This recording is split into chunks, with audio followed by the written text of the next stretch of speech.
Ako po si Marvel Villanueva, taga Sariaya.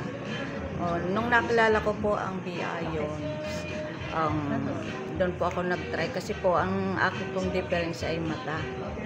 Mayroon po akong tawag nito, katarata. Hindi po pala katarata yung pugita. Terijyo. Yung tinatingnan ko. Tapos malabo po talaga ang mata ko. May grado po talaga, sinusot kong grado ay 300 ang pang-reading.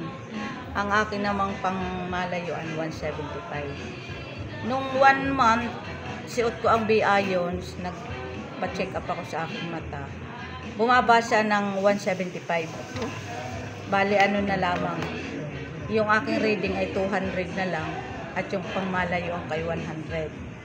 Ay ngayon, di pa rin ako nagpapatingin, siguro ano na, mga next month. Pero nakikita ko po dun sa akin, ito po kasi may diferensya ko kaliwa. May terijyo.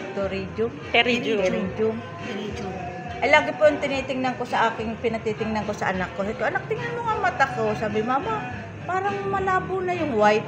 Kasi may white po baga dun sa akin. Dati white na white. White na white. Eh ngayon po ay maliit na lang siya.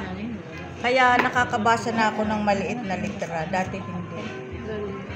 Kaya mas maganda try po tayo ng Biayon para po maprotektan lalo natin ang ating maayos ang ating paningin. Maraming salamat po.